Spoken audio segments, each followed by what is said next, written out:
Hello and welcome to another episode of Holy Unapologetic. This is Marcus here. Unfortunately, no Ace here today, but we do have a very special guest nonetheless. I'm here with Devin Atticus. Thank you so much for being here with me today.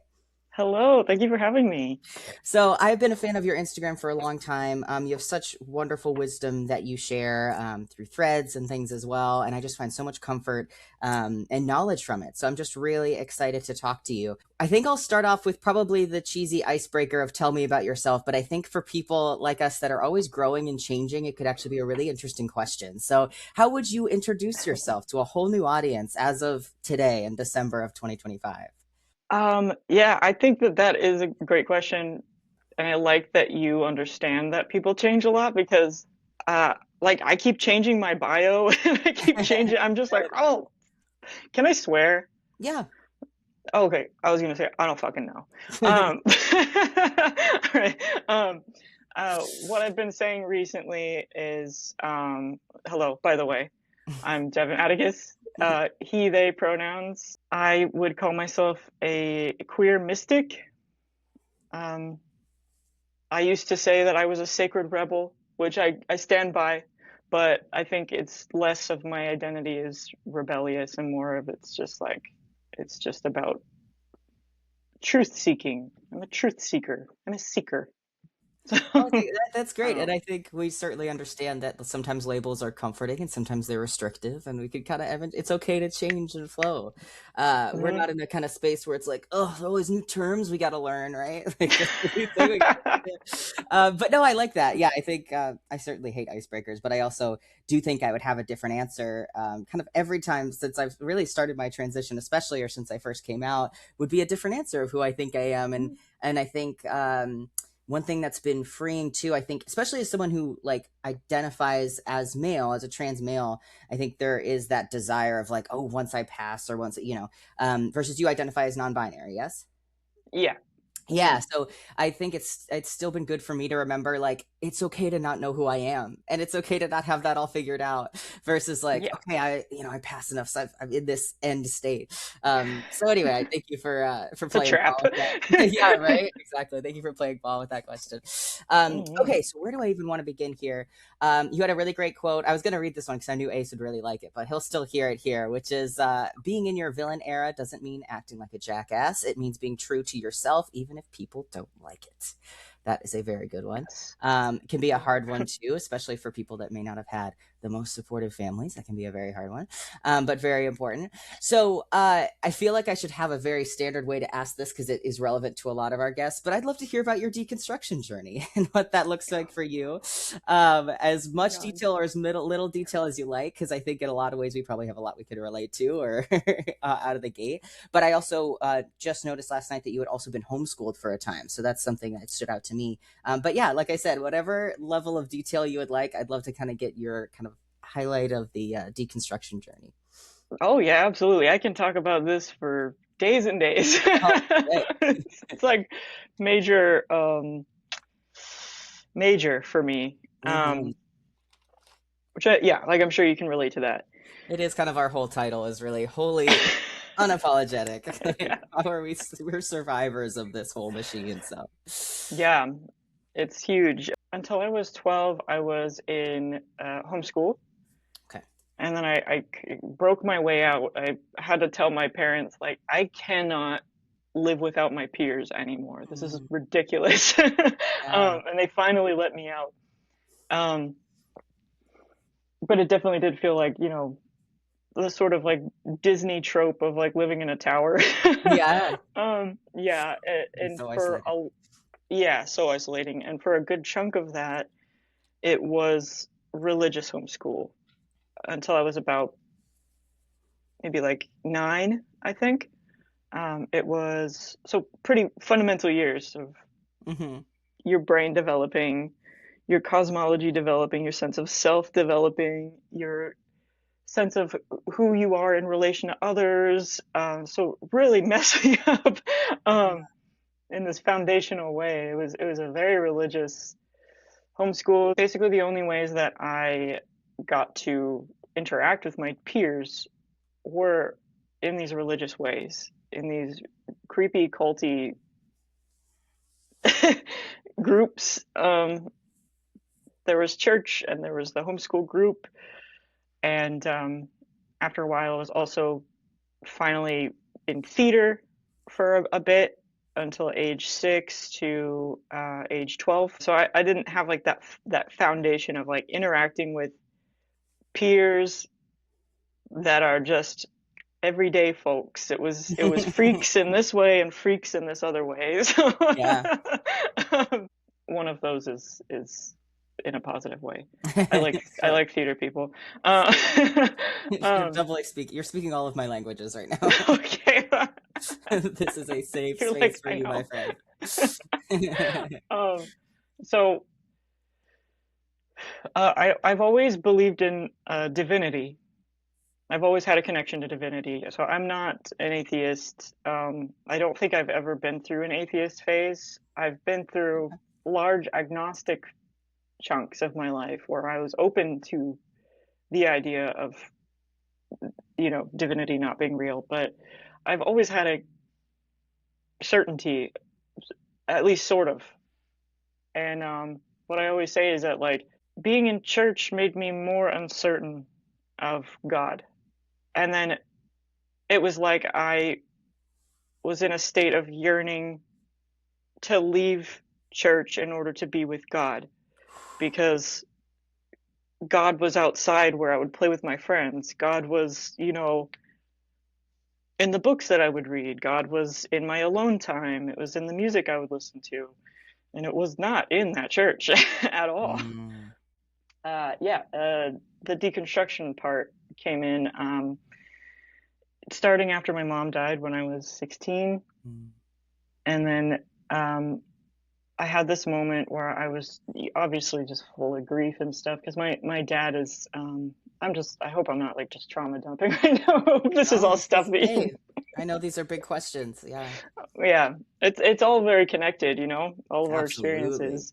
Absolutely. So my dad is the parent that my mom would sort of protect me from my dad in some ways. Okay. So after she passed, it got a lot harder, and Mm, she I just remember having this moment of grief where I couldn't feel God, I couldn't feel the divine, and I was just crying, and I was like, I just need proof that I need proof that you're still there.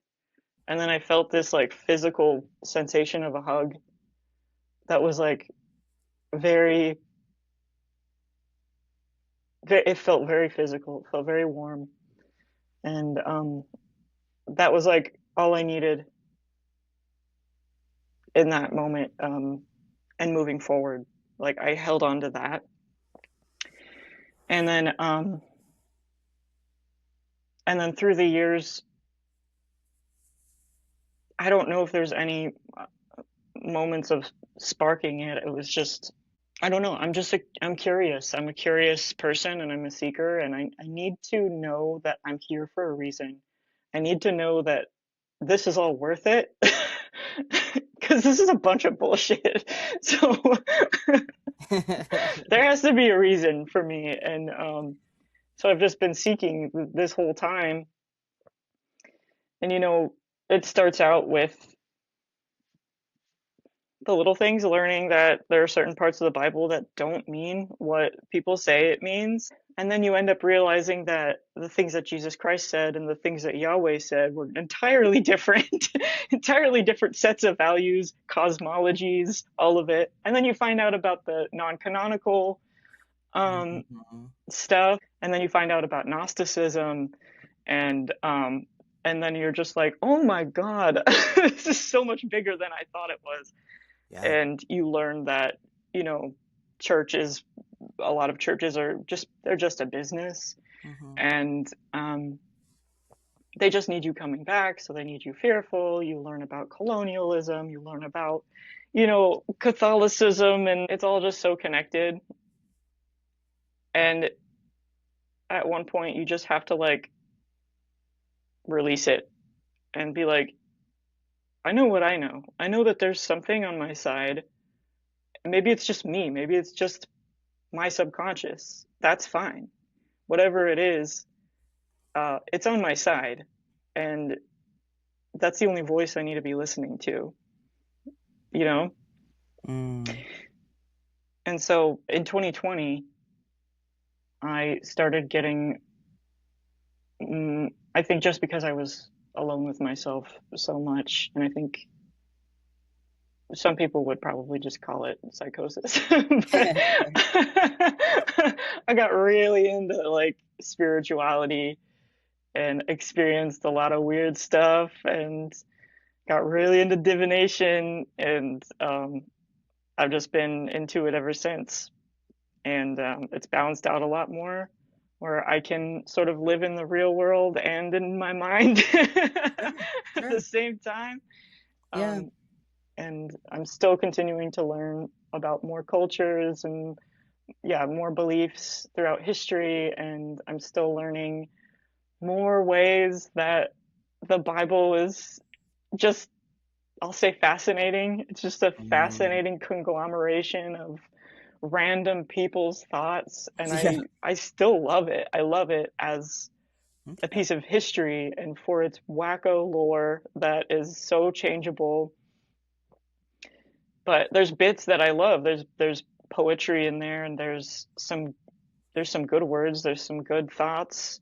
I still stand by a lot of the stuff that Jesus said was, Hmm. pretty aligned with my values. So, but now it's just not so attached to me. Yeah. Yeah. Yeah, I read a great book recently, Jesus and John Wayne, about how American Christianity has just gone so far off the base, and how these different, just very patriarchal leaders were like, let's make it a little bit more about this, and let's lump it in with the military-industrial complex, and let's like, it's just, Oh, oh. So I had a really nice realization where I was like, Jesus would have liked my friends. Like Jesus would have hung out with me and my people. Like that was yeah. a good feeling. Um, oh gosh, because a lot of the time it can feel like there's no hate like Christian love, I think is the phrase. Um, Oh, yeah. yeah, but I Real. real. But I do really like that was a big part for me in my deconstruction, was just realizing like it's so much more fascinating to look at the spread of even just Christianity and look at it from a historical perspective than feeling like, of course this is the only one because it's the real one, and instead be like, this is really interesting in how it aligns with the Roman Empire and the decline of the Roman Empire, these Yes. beliefs, and like, and then I just got all excited as like an academic to learn about it from that side of things, instead of feeling like it has to be like, well, of course, because we picked the only right one, and here's why. How we've It always just so been universally happens. correct. Yeah. And such a big part of it too is how much this thing has changed. So many different writers over time, which books were included, which were changed and translated and poorly translated. And so I would love to just write a book sometime. I know there are others out there. I have a new good reading list, but to write something about like, this is what you think is in the Bible that's not, because I think a lot of Christians have this comfort in like, okay, maybe the world is changing too quickly for me, but the Bible has always been 100% infallible, right? And so to be like, well, actually, this thing you think of as the Bible isn't actually in the Bible. This is, popularized by this, like, and of Yeah. course, we just recently had all this like rapture stuff too. So I guess we're still here, but, none of that's biblical. And so it's just, I think a lot of Christians might be Yeah. humbled to realize how many things they think of like, of course, that's in the Bible. Yeah. Art, and it's been this changing, developing thing, and a lot of shall we say, women's stories excluded as kind of a classic to the patriarchy, but Oh, yeah. understanding that history is so I'm glad that you still are able to look at it and be fascinated by it. I still have kept a lot of my Bibles. I'll sometimes use it for writing like different characters and stuff, but I haven't quite gotten rid of them. But that almost makes me feel like maybe I will come back to a place where I can look at this with kinder eyes, especially because of teachings of Jesus really being so wonderful, and very different from the God of the Old Testament, shall we say. Yeah. Um, Yeah. so many good things there. I like that you bring up the colonialism aspect. Like you said, it's all connected, and Major. it's so true. You had a great video about intersectionality, where you're like, why are people bothered by the fact that this is all connected and there are these shared aspects of experience? And so I think we're in a really interesting spot. So I know you identify as non-binary, but I would imagine there are also some times when people assume that you are male. And I only bring that up because we've grown up with the being assigned female at birth, there is the lack of privilege. There is, but we have also the white privilege. But then we potentially have male privilege, but also we have the queer lack of privilege. And so you've had a lot of really great videos on privilege. I wonder if you want to kind of riff on that a little bit, because I think our perspective there is very unique, and it's of course opposite for someone who's trans feminine, who might have been raised with more male privilege and then lost some of that in their transition. And again, even more so for someone like me who is trying to pass in the world as male. You want to just riff on privilege a little bit and how it's Oh all. yeah, totally. Yeah. It's interesting because I think, on certain days I do pass as male depending on my haircut and how if I'm Sure. on testosterone or I'm not, or I'm working out a lot, that, and I'm whatever. It's all these little tiny subtle things. Like recently, I mean, for the past maybe 6 months or so, I've been consistently she/her. Okay. Um, and I'm fine with it at this point, which is really weird. It's really strange. It's not something I adopt onto myself because I don't think it's accurate, but I'm like, I don't know these people. Yeah. Sure. They don't have to get me. It's fine. Hmm. Whatever. But there are some times that I pass, sometimes I don't. And when I do pass, I am passing as a really feminine twink. So I'm still not really I'm getting certain types of Sure. privilege, and then I'm losing some of them. Yeah. And it's always like a swap for Hmm. me, being androgynous and being visually. I come across differently to different people at different times, and Yeah. sometimes it's just an interesting existence. And Hmm. there's certain things like you had mentioned, growing up in like white girl world. Um, that's how I like to word it. I hope that that's okay to Hey, you. yeah. um, Growing up in white girl world, the way you stay safe is opposite. Mm, Like white girls stay safe by being like quiet and sweet and like giving you eye contact and smiling at you and like being very vulnerable. At least that's what I had to do growing up to stay safe in my household and in the world that I grew up in. And then once you become an adult man, you should not do those things anymore.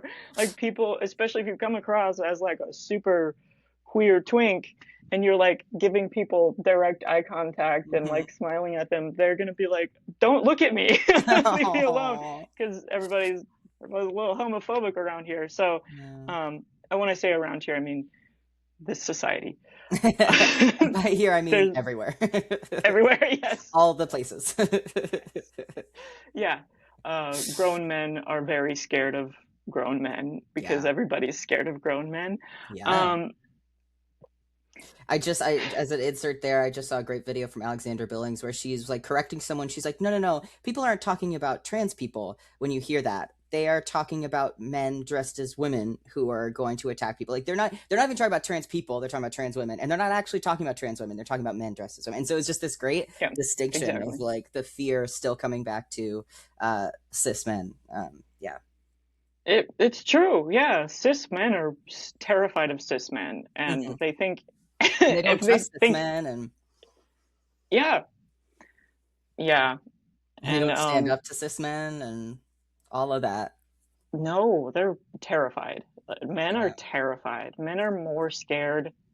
I think cis men, I think, are more terrified than any minority. Yeah. It's so, I mean, I notice it more and more in my media analysis of like, oh, this is such a fragile masculinity. Like they're allowed this tiny little box. And I saw this great video too. It was like a couple of people tagging each other, so I can't directly give the credit, but talking about the idea of gay voice. And the way they kind of broke it down was the idea that like men limit everything down. Like I can't have any like vocal variety or even movement. I can't seem too flamboyant or use too many ups and down and all these, because then that's more feminine. And so literally that the idea of something more masculine is to just do nothing and to be nothing basically. And I think Yeah. that's even something I noticed because I generally pass nowadays. Although I was remembering as you were describing it that like earlier on in my transition, men were the first to say that I was male, but it was like the adult women that would always say that I was female, which I just thought was interesting. So they're both kind of Hmm. projecting in different ways. But nowadays, I pretty much always pass except for over the phone. So I was wondering, I was like, I wonder if I'm much more like smiley, expressive people pleasery in my mouth placement than when I think when I'm more relaxed and talking lower, because my voice has dropped a lot. But then my fiance was like, yeah, over the phone, you talk like really fast and you seem really anxious or something. I was like, oh, I don't feel anxious. But anyway, so that's just one for me personally. It was just that. But thinking about that idea of like to be more masculine is to basically not stand out in any way. And then we can also tie this back too. And I saw a great video bringing up this idea of like men used to dress so much more flamboyantly before the AIDS crisis. And then straight men were so terrified of being seen as gay that they basically now dress so boring and unremarkable versus like the 70s and all these colors and all these things. So yeah, it's interesting because there are so many downsides to being raised in the female kind of world, but at the same time, we were allowed so much more room. And also, women Hmm. are a lot more androgyny. So for me, it took me, I think, a lot longer to notice my gender identity because I was allowed to dress in boy clothes and Yeah. do a lot of boy activities without having to be ridiculed for it. And I think similarly too, because I identify as bisexual, it took me longer to notice my identity because I could be straight passing too. So it's like I had all this privilege in that regard of being cis passing and straight passing, but then also the downside of like, maybe if I was more miserable early on, I would have at least known who I was earlier on in a way. And so anyway, it's all, yeah, you can never really know for sure, but it is, I do feel a lot of heartache for men that are raised in such a tiny box.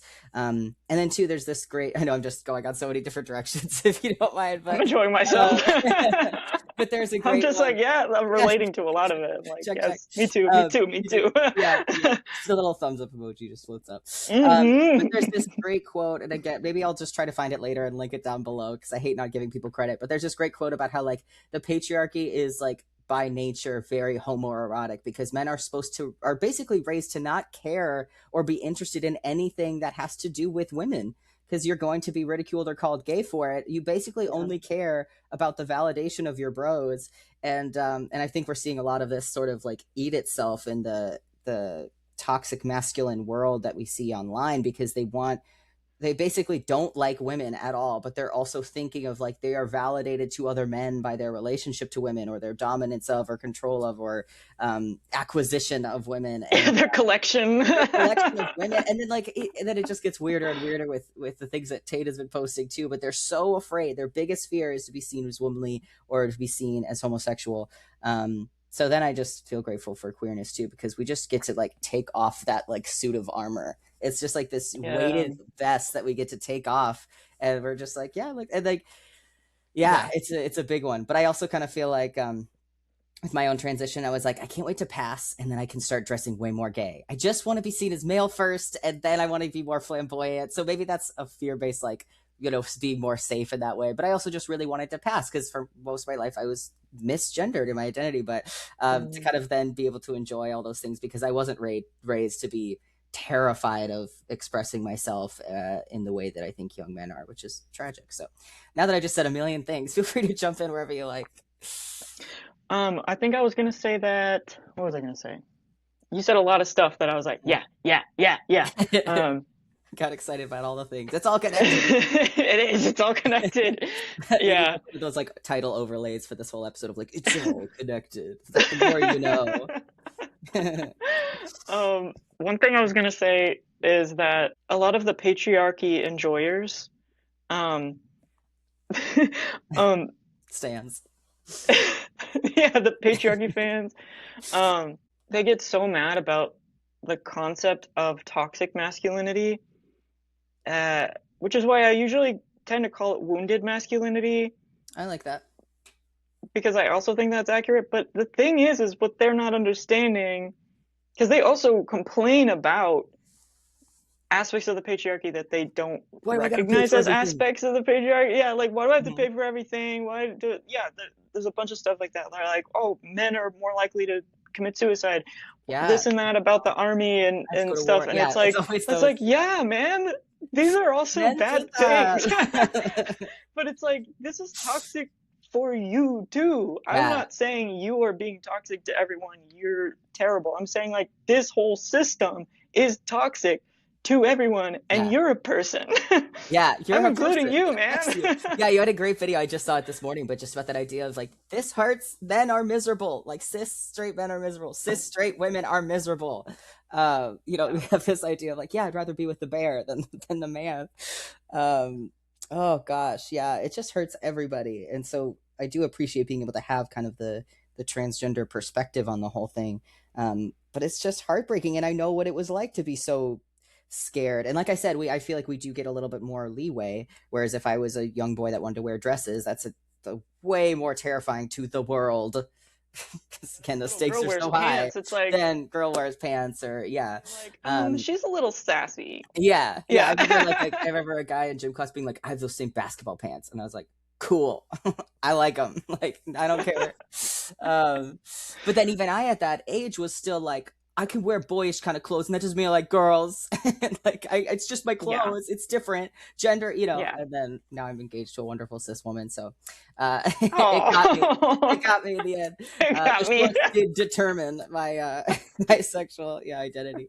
But yeah, we grew up so afraid, and I just, gosh, it's so sad. It's so sad for something that is just as simple as whether or not you're attracted to people or you like people. But yeah, I think that's just the main thing, is like, is to make these people that are so afraid of all of this realize that it is bad for them too. And I think my biggest, like, the way I thought about it when I first started coming out was like, it's almost like, and especially with men, again, there's this bullseye of what you're trying to hit on the dartboard. And they do this a lot in Hollywood, where it's like, oh, that guy's actually more strong than the lead. Well, then he has to be really dumb, or he has to be really, like, something else has to take him down a peg so that our leading man can be all the most of Oh the things. boy. All of this Yeah. comparative in every metric you can imagine. And so there's So this tiny little insecure. bullseye. And then when I came out, it was like, oh, I not only don't have to play this game, I can leave the bar and go walk across the street and go to a park. Like, I can do whatever the fuck I want. It was this amazing, amazing feeling of like, I don't even have to win or lose at your game anymore. And that's something I think I've had to learn more than once in life. But yeah, I was going to movies with my fiance, and we were seeing all these trailers of like, these are all about one normal guy that gets brought into this extraordinary situation, and he has to do something really difficult and overcome it. And it's in this big theatrical way, whereas like, there's never any like emotional bravery in these stories. Like, are like, in the Oh idea of like, are men no. going to stand up to their bros? Like, Oh that's no. terrifying. But yeah, if No. he gets called into mortal combat in another galaxy, he's going to be brave. Like, they want this very emotionally simple, Yes. physically challenging thing where they could just be the normal guy that gets called in, because I think men want to feel really important. I think that's beautiful. They want to be useful and helpful. But I also am Yeah. just like, so how do I write things for the male audience where they can actually be interested in women?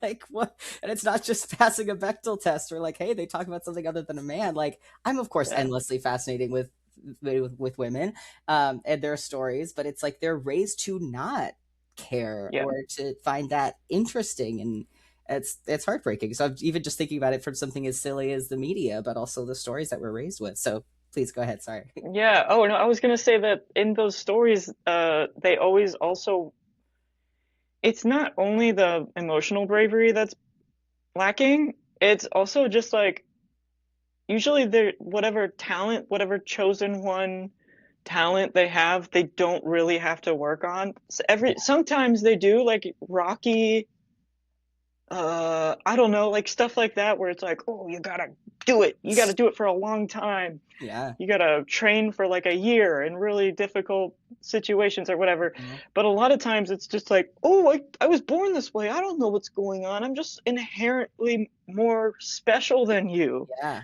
I've noticed that with cis men a lot, that they kind of carry that energy. Mm. Not all of them, but a lot of them have that energy of like, yeah, they do need other people to be taken down a peg around them because they want to be normal, acceptable, and special and And different acceptable. and better than you at the Yeah. same time. And so if they see any sort of like queer excellence or like excellence Mm. in with white cis men, seeing people of color being excellent, Hmm. and having to sit with the fact that we had to work twice as hard as them to Yeah. do, and you know what I mean? Like just Yeah. because the way that our society is structured, it pushes us down and we have to work Yeah. twice as hard to push up. And um and then there's a certain type of guy that's just so threatened by that. Yeah. Like, oh no, I have to do it too? What? This is an attack. This is Yeah. an attack on my chosen one energy. It's like, Yeah. what? I have to be special. I have a special boy. The thing is that like everyone is special. Everyone is the chosen one. You know Hmm. what I mean? Like we all have like something special about us, and there's such a lack mentality around that. You don't have to smash anybody down for us all to Yeah. win, and that's the annoying part of it, because it's like, no, you are a special boy. Your parents were right Yeah. about that. So am I. It's not a zero sum Hello? game. It's really not. Yeah, for sure.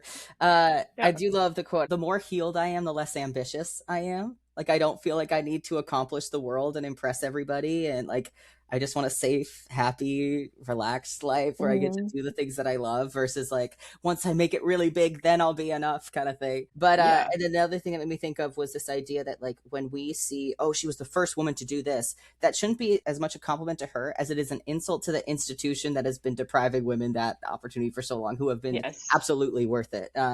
So that's another thing. The other one that stood out to me was this idea, because you talked about like it takes long work for a long time, and this will tie back to my religious upbringing, that I feel like we were raised with such, I kind of call it like the Cinderella thinking, like you're going to work really hard because life has to be miserable and we're not in heaven yet, but also then Yeah. God's going to basically make something big and magical happen.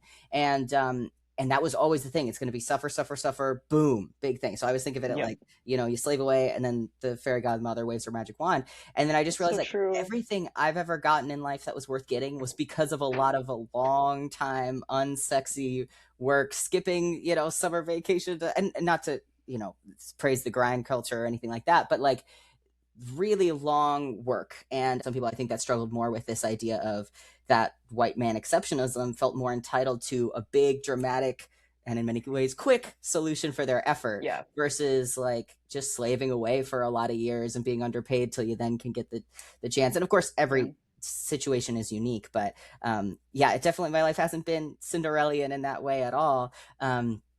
It's been the long steady slog in a lot of ways, and getting better as you go too, because I think that's the beautiful thing, Hmm. is like the person you become by doing the hard thing is more valuable in a way. And but yeah, so that was a big one in terms of that idea of like, when that big magical thing happens. But then the last thing I wanted to tie that into was this idea of kind of invisible privilege. I think everyone's life is hard, and it can be really hard for people that don't know they have privilege to see it. It is definitely a blind spot, and I That's think the whole thing, that's basically, the is whole that it is thing. a, yeah, that it is a blind spot. Yeah, and so I remember talking to my family, during these past few elections and being like, "You guys are gonna be fine either way. You are straight, cis, white, Protestant, middle class enough, like you are going to be fine under any administration. It's everyone else that is not." And like to try to encourage them to care. But yeah, I'm going to jump to this quote that you had that I really liked, where it says, potentially uncomfortable reality, a lot of the most deeply hopeless people right now seem to be privileged people who didn't know the world was like this. It's been like this, my love. Please continue to grieve and then join us.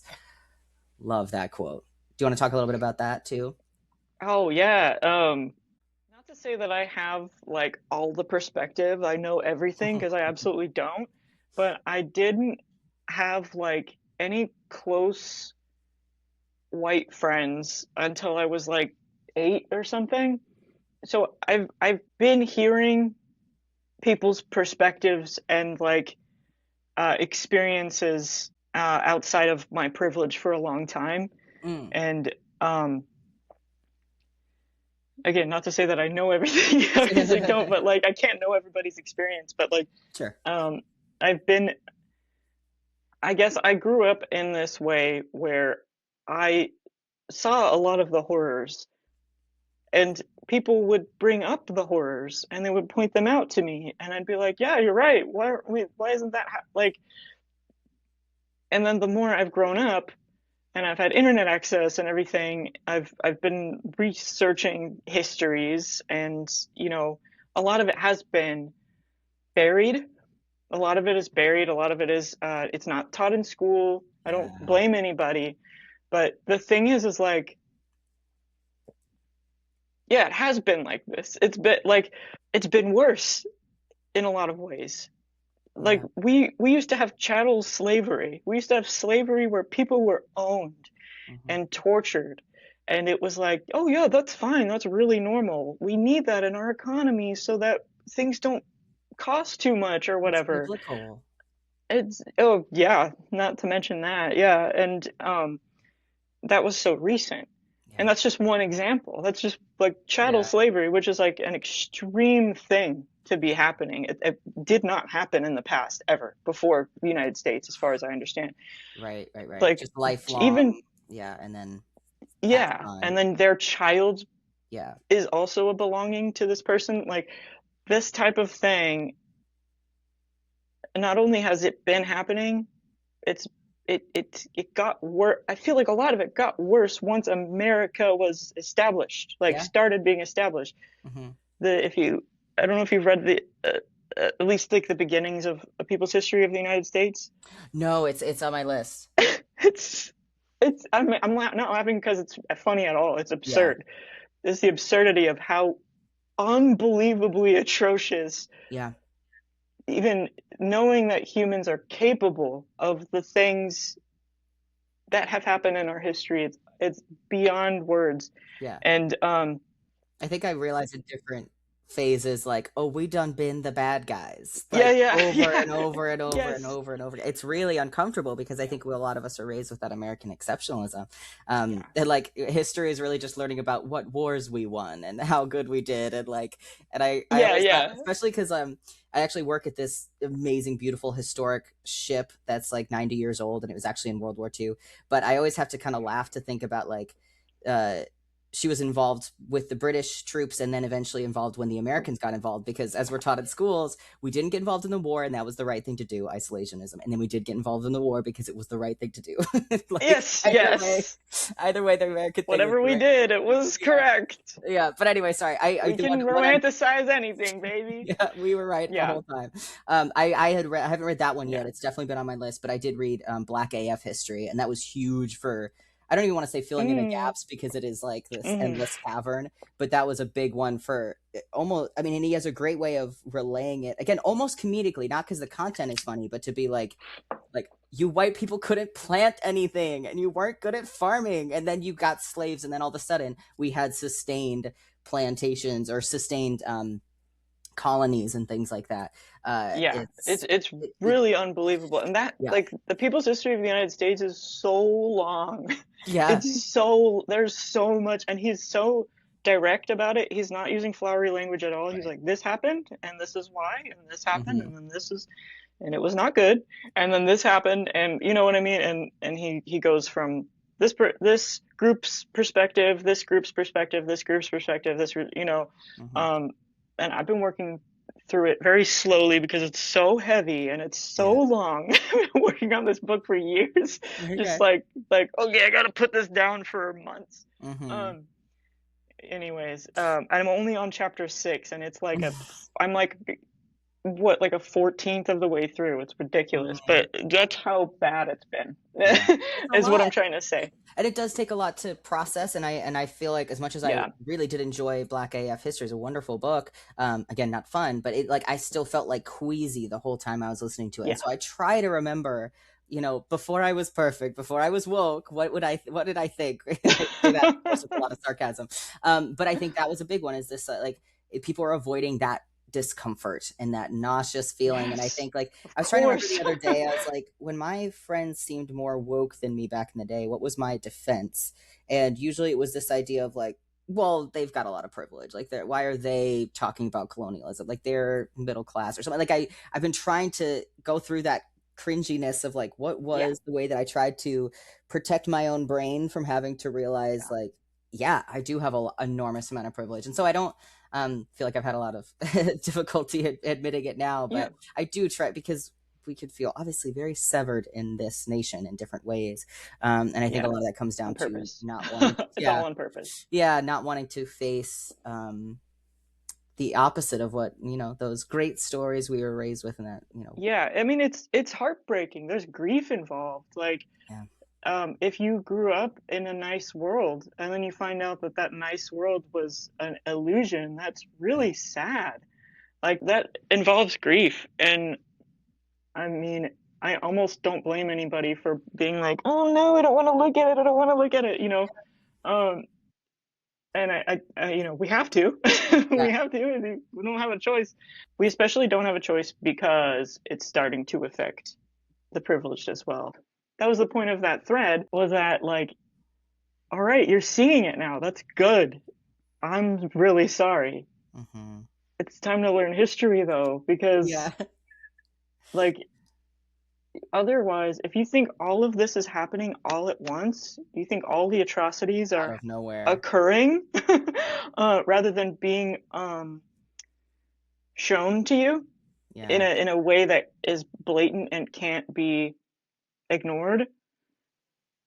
Um, if you think it's just occurring currently, Hmm. you're gonna spiral, you're gonna be really hopeless, you're gonna be really sad. And I think a lot of the most privileged people who have lived in this beautiful world, who just have had these blind spots where it's Yeah. like this hasn't affected them yet. They Hmm. don't have a reason to know that yet. Yeah, they're going through it right now. Yeah.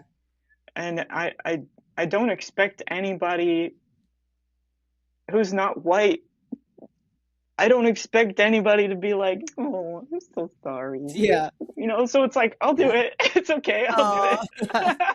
That's fair. Oof, yeah, that's a tough one. Because I do kind of resent when things will be like, when MAGA people start to realize you should be nice to them, and I'm like, no, I do not owe them that. No, I'm not gonna do that. I'm not going that far. Like I'm trying to see if I even can legally change my passport right now. And I've got friends who I Right. think it's even harder for people that have the X or want the X to travel around the country. It's like this is but again, it's taken this long for this kind of thing Yeah. to affect me and all of my privilege. I love the quote that's something to the effect of dystopian stories, especially, are really just about what if what has happened to everyone else suddenly happened to white people. Then it would really be It's dystopian. very real. It's really real. Oh, Yeah. Yeah. gosh. And, Yeah. and it's not that I think that, like, liberals need to be coddled, but I do think that everybody just needs to be validated for their grief right now. Yeah. Um, and I think I just want everybody to join us. Hmm. That's what it comes down to. I want everybody to join us. And I've grown up around privileged people.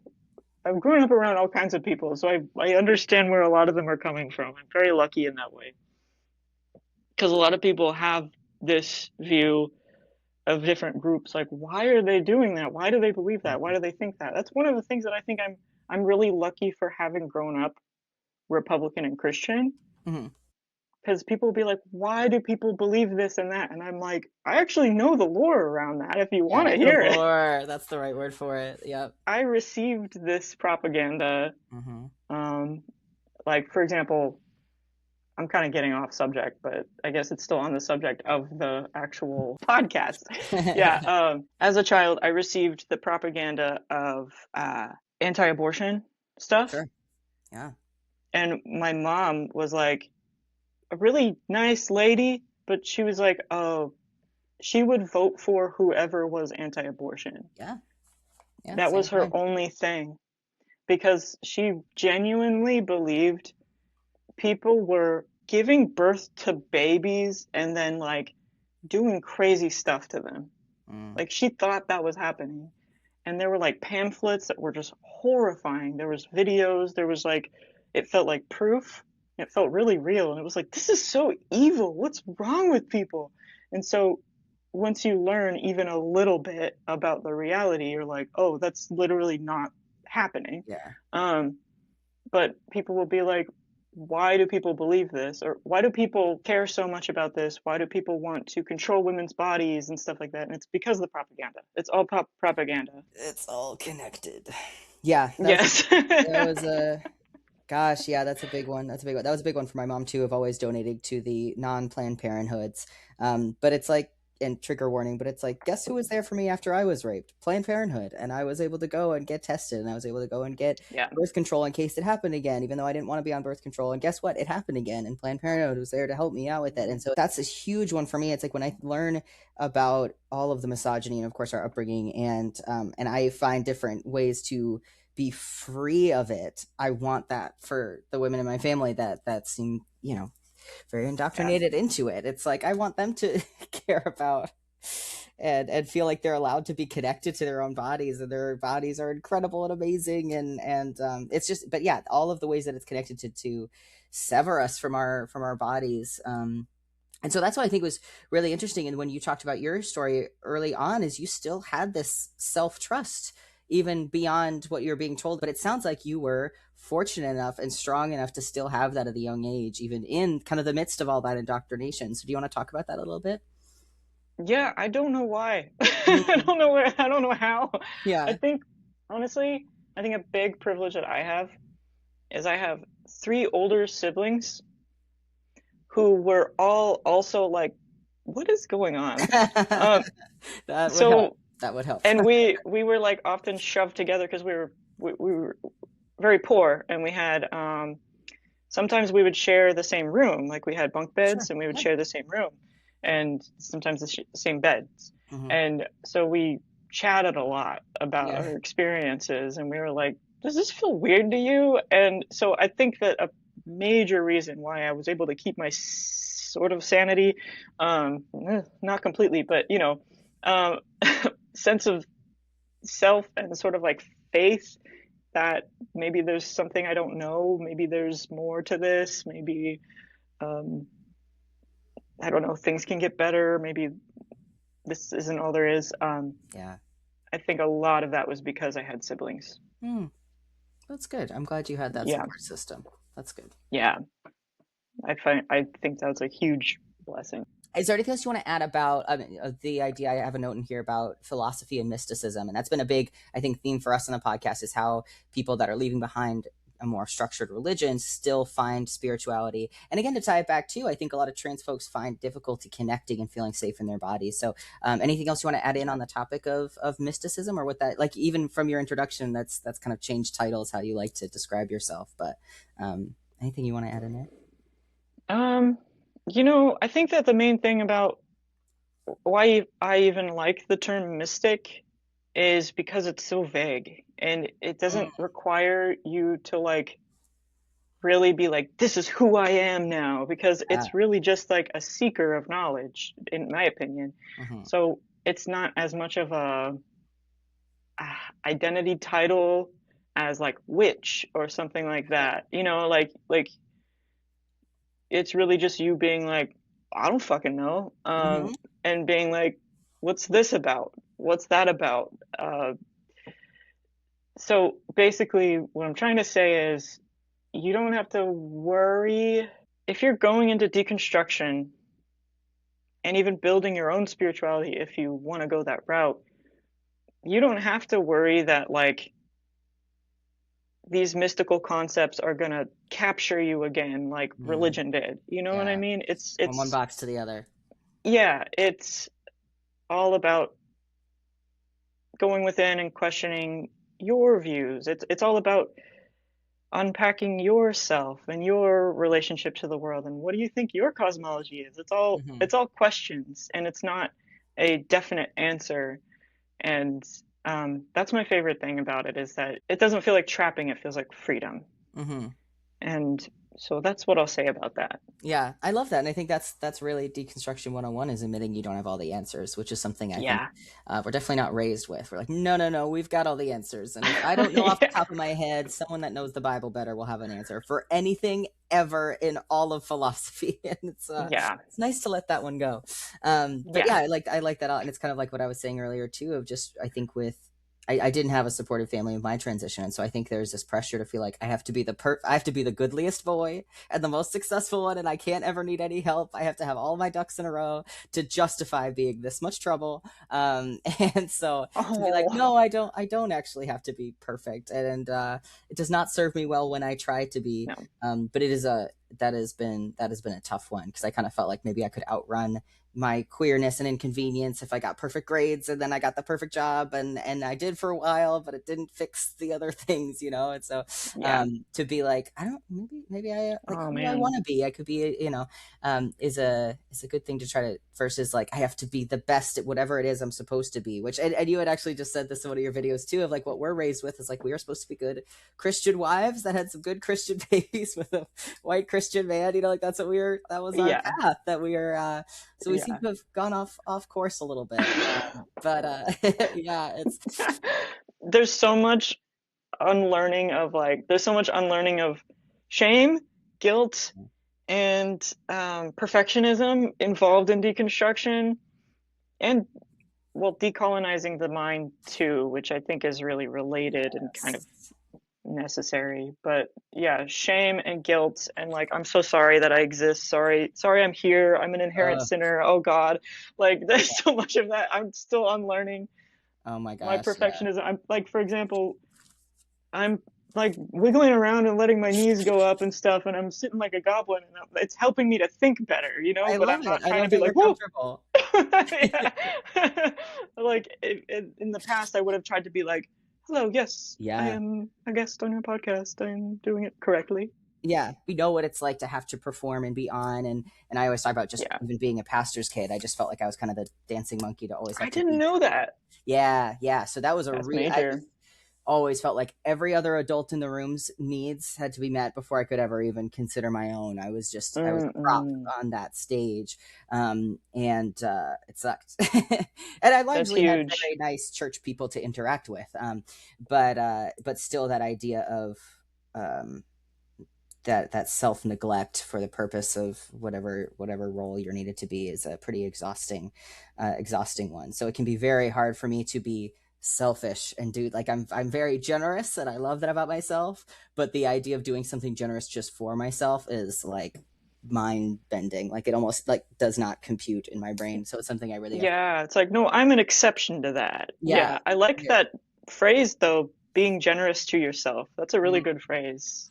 Yeah, it's something I really struggle with, and it's for me my vice for kind of forever has been alcohol because it allows me to kind of lower that inhibition, and I get a little bit I like more selfish. I'll just be like, I just want to sit and watch a movie right now, whereas like I otherwise feel like no, we have to go do more work or get something else done or like do another kind of nonfiction audiobook. We got to be learning right now versus like just watching a comfort movie. Like it's been so Yeah, hard for me to be kind to myself that I needed a literal poison to be like, I'm just gonna chill. I'm just gonna be present instead of stressing about the past, stressing about the future. yeah, I relate to that.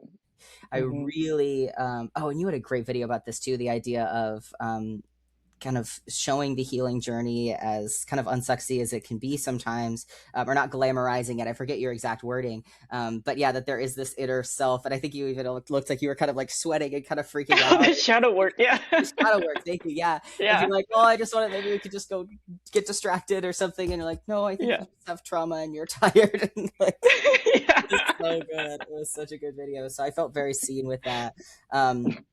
And I think that can be a frustrating one too. So it's like, what the one side of it can make me laugh where I think of how I used to think about how like people leave the church and then they get gay and then they get atheist and all this pipeline of all the bad that they get off course.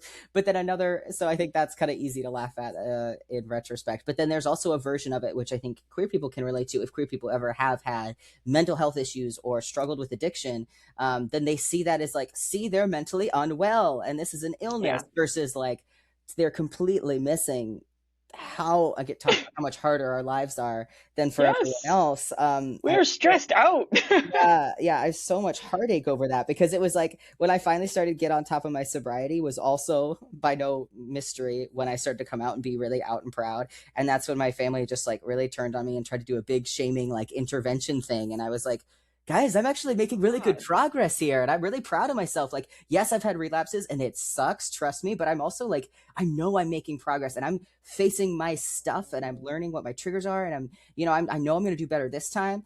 But I think I just kind of knew even at the time, like, this isn't really about the substance. It's because I'm now out and proud and happy, and that's the thing that makes you uncomfortable, but you don't want to say that that's the thing that makes you uncomfortable.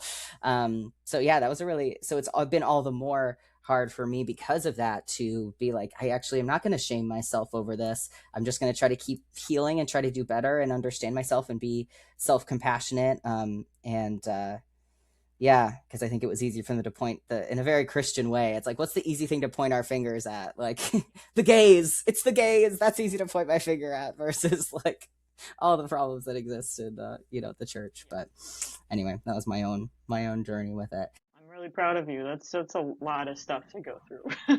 Thank you. That's I yeah. appreciate that. So I just have It's so much sympathy um for anyone and what they're working through. The yeah, healing journey is tough. It's really tough, it's really and hard. I think I always hoped that it would just make me so much stronger. And really, it just makes me feel all the bushier because now I actually feel everything. Um, but it's of Yeah. course it's worth it. It's just it's really hard work. We kind of take down all of our hopefully can start to take down some of our the things that kept us safe at a time, but really were keeping us from actually feeling and being Yeah. present in our bodies. Yeah. That's why I love the concept of inner child work is so important to me because a Yeah. lot of that stuff it really did keep me safe in childhood Mm-hmm. and like in my late teens and my early 20s and it's like okay, now it does not serve me at all and it's Yeah. just harming me and it's actually harming people around me.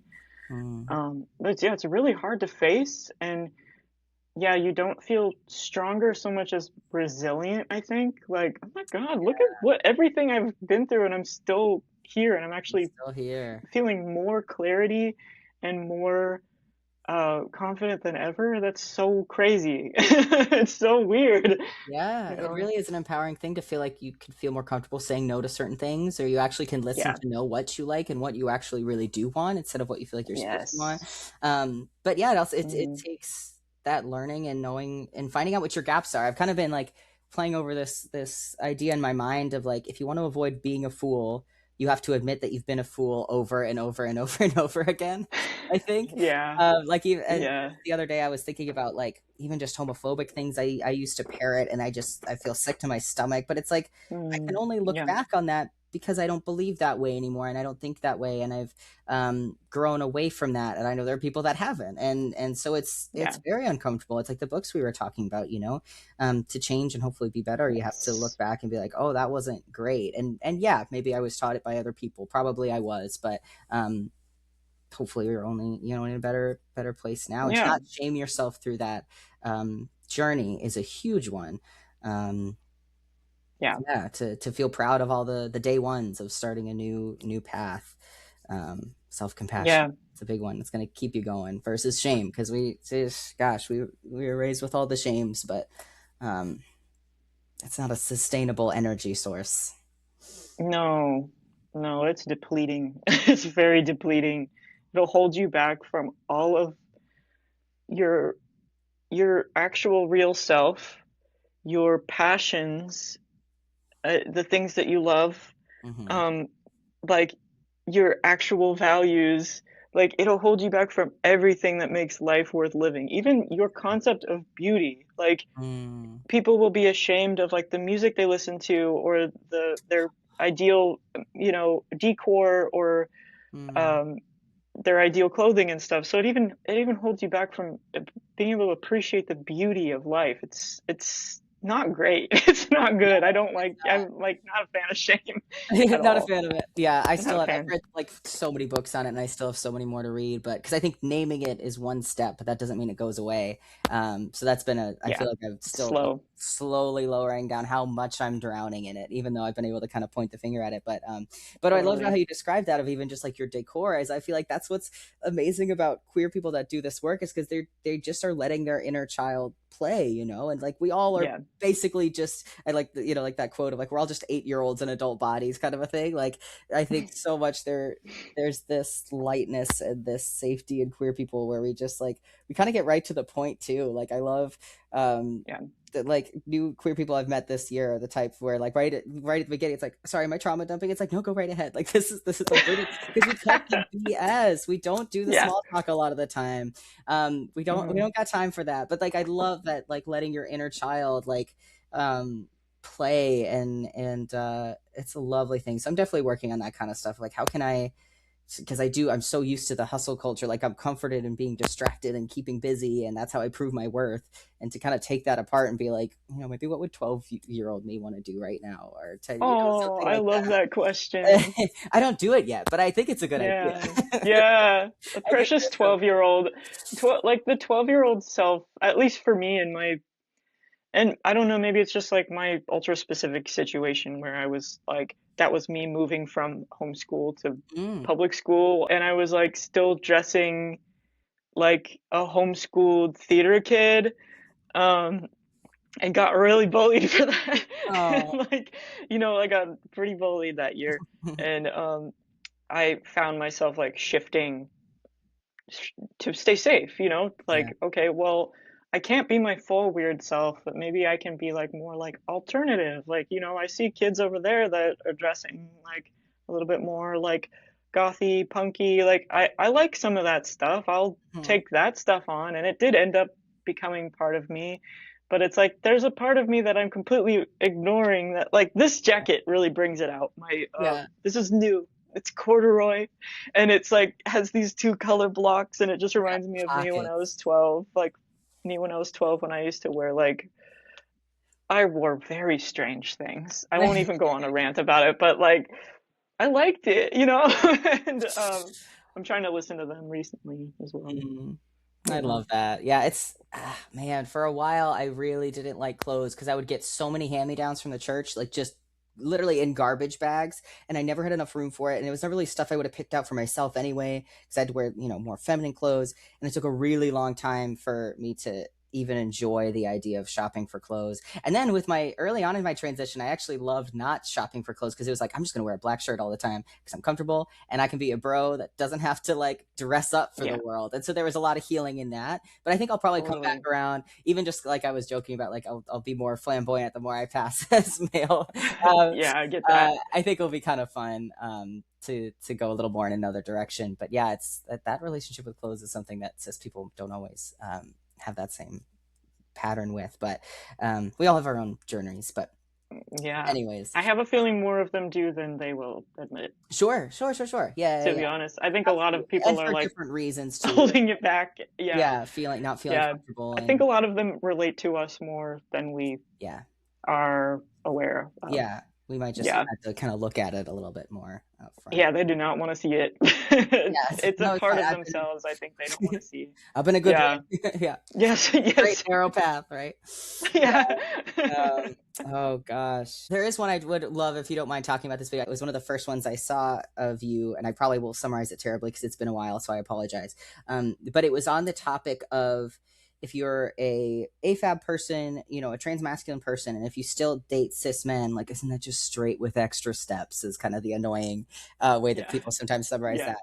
And you had such a cool way of answering that, where you're just like, for some gay men, I'm what they're looking for. Like they like me. Like it was just, and so like you could kind of, so would you kind of re-summarize that idea? Because like I said, I know I didn't summarize it very well, but so we could just kind of riff on that for a second because I just loved that video. I Yeah. thought that was so great. Yeah, so I think a lot of people, thank you, by the way. Honored. But basically, like, yes, I'm feminine. I shave every day, so I look clean. It looks like I don't grow hair because I shave, Hmm. you know, and I'm growing out my hair, and I don't know. I present in a feminine way for a man. Hmm. Um, and this confuses people because they think like if you're trans masc, you're supposed to be like, "Ugh," you know, Yeah, go and all the way in the other direction. yeah, and then so a lot of times people will say I'm just a butch lesbian, and I'm like, well, I'm attracted to men, and then they're like, okay, so you're just a straight girl, and I'm like, okay, but like straight men don't want this. Mm. Straight men don't like this. Straight men don't like this. You know what I mean? Like, um, and not to say that my Women don't identity get to has have to be pockets. attached, huh? I just said women don't get to have pockets. Yeah, Already breaking the mold. yeah, this specifically. Um, Specifically. Sorry, no, go ahead. it's not so much that like my identity is attached to who I am attracted to. It's just that like you have to have words to describe what you're looking for and what type of dynamic you want Hmm. so that those people can find you. And Yeah. it's not so much like I'm a gay man because that sounds good and interesting to me. It's just like that's literally what the situation is. I don't know what to tell you. Like straight men don't like this. Some gay men like this. Hmm. Some bisexuals, more bisexuals are going to be interested in me, but like but it's just literally the case. And it's really funny when people try to fight that because it's like you don't even have to be involved in Yeah, this. it's literally. Like your opinion has nothing to do with my I know. relationships at Yeah. all. But yeah, no, I remember having a conversation with a friend of mine who's non-binary, and just we were both kind of agreeing, like, I would be okay with being a really regular looking dude. And we were both raised female, where you're supposed to want to be, of course, the most beautiful, perfect woman in all these different ways. It's like, I'd be fine just being like a regular, because that would feel more comfortable. That would feel more natural. And so I kind of like, I feel this kind of weird queasiness around the fact that I was, long blonde hair, blue eyes. I was always very traditionally thin, and I just didn't feel in any way connected to my body. And that was twofold. I mean, one for the transness, but also the purity culture severing me from my body, and feeling like my body Yeah, was just something for like that maybe men will like or get excited about, but it's not really for me in any way. It's not something I can feel yeah, any pleasure or comfort in. So I just feel so much sadness for her in that way, but then just kind of it's like I had all of that privilege that I didn't want in that category. It's just all just it's very interesting. But yeah, I it's relate to that. Yeah, yeah. So I just love that idea. Like that's for some people, this is very much what they're into it, and I love that. But yeah, yeah, and for my own progression, I'm with a woman who identifies as straight, and I've never, like, a lot of trans guys go through like a lesbian phase. I never personally did because I was bisexual, and then now I identify this way, and so it's like it works for us, and we're very happy. And I don't know. I think it's just for people that maybe don't want to do the work to understand that it is so much more beautifully nuanced than the boxes that, as it all goes back to the idea of these boxes that really don't serve us so well. And I no, know you talk about this, and I just want to hit on it one more time because I will ask anyone that will talk about this, how there is a colonialistic history to the gender binary. yeah, yeah. It's all connected. It is all connected. Yes, yes. Like the church is involved in all of that too. Like Yeah. it really is all connected. We just have to keep learning. Yeah, but that idea Yeah. that you can't really take race out of the gender binary, and No. because there was so much racism in trying to prove that, like, oh, white people are more perfect because they're more gendered, and these other Yeah. people are more, it's a little harder to tell, so they're less perfect, like. Yeah. Ooh. There's another book that I've been meaning to read. It's called Fearing the Black Body: The Racial Mm, Origins of Fat Phobia mm, by Sabrina Strings. And it seems to be about how the quote unquote ideal like white body was basically defined as just not black, mm-hmm. essentially. Um, and it goes into that. It's all connected. It's all We connected. gotta I title know. this. This is all There's so much of connected. it with big text. I never do text effects, but I feel like I need a big one over it. It's just like a big overlay. But yeah, that's really good. And that reminds me too of like how we have this stuff now, these, like, what do they even call it? The trad wife content, and how we're gonna have this Oh backswing God. too of like Yeah. really like body image problems, and Yeah. like even that ties to rise of fascism, like this. Like, it's all connected. It's all So, um, connected. Yeah. Oh my gosh. But it's, I think like you can relate to, there's at least comfort in understanding. And so the more we can learn, the more we can at Yes. least kind of understand how these things come together. Yeah. And then hopefully do something about it. And also have compassion for people that are in basically on this particular train. And it might not be the train Yeah. that they want to be on, but we can understand it. And so that's where, like I said, trying to remember what I felt before in the before times, how I was in certain Yeah. ways of thinking.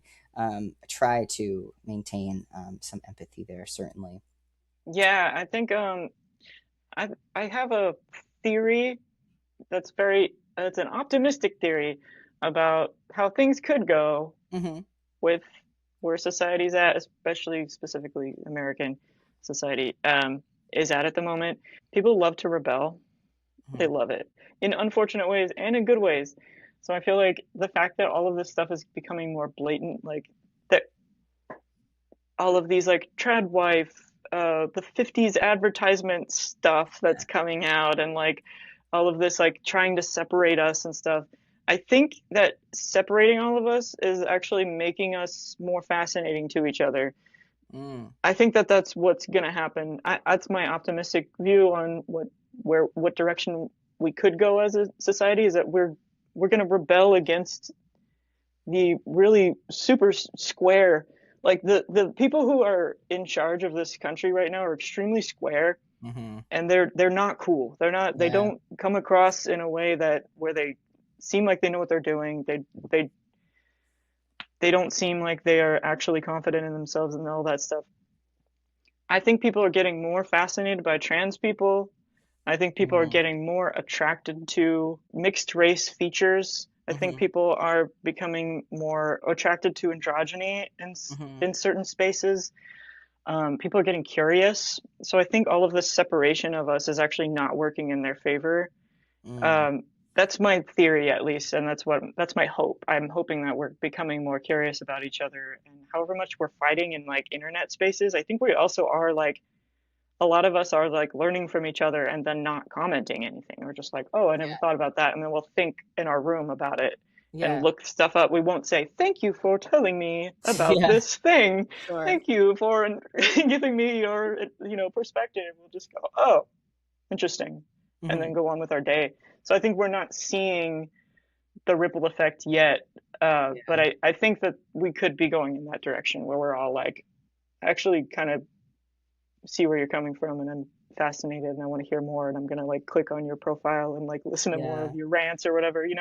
Yeah, I think we just got to have hope for people that are just really good content creators, especially, on a whole different topic of the AI slop that people are fighting against. But I think that's something that comforts me about this podcast is like, I don't have to make an episode every day with it and we don't have to have a million viewers, but I know that we're doing good here and we're having great conversations. We're meeting wonderful people. So then when people do find it, they're going to have all the more stuff to find. And that makes me really happy. But I also do want to Mm-hmm. be ready if we do are fortunate enough to be able to even like afford to do this or to have more visibility because of social media. It's harder for people to never have met a trans person basically. That's a beautiful thing. They can start to have more access, and I think we also know that because of the pandemic so many more people were coming out there because they were like, oh, if I don't have to dress up for the world anymore and I'm Yeah. getting to meet all these new people that like made it through. I followed so many trans guys before I ever came out and was just like, that must be nice. That looks like a Yeah. life that's nice. Yeah. Before it ever really clicked. So I am Yeah, same. grateful for that.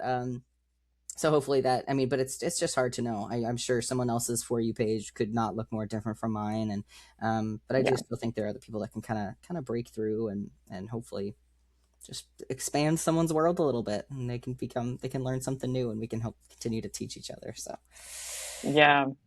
I appreciate the optimism. I have to, or I will I have to. explode. You certainly have to. So I would love it if you don't mind sending me any Mhm. links that like of books we talked about, stuff like that. I will definitely tag it down below. Is there Yeah. anything else you wanted to add in here as we start to wrap up? I so am grateful for your time. I'm like trying to think of a closing statement. Yeah, no pressure. I could Let me just just kind think of of the wrap up perfect thing. here. If you Yes. could just come up with something that rhymes, maybe a nice sonnet or Right. um As a closing statement, I want to say shame won't help you. Guilt won't help you. You don't have to be perfect. It's all connected. It is all connected. That is right. I really do want to get like a bell here for whenever that comes up. It is like, boom, it's all connected. Yeah, a little counter that goes up every time. Yeah, perfect. All right. Well, you can check out Devin Atticus here on all the socials, but I'll tag him down below. Thank you so much for being here. And we'll Thank catch up you. with everyone on the next episode of Wholly Unapologetic.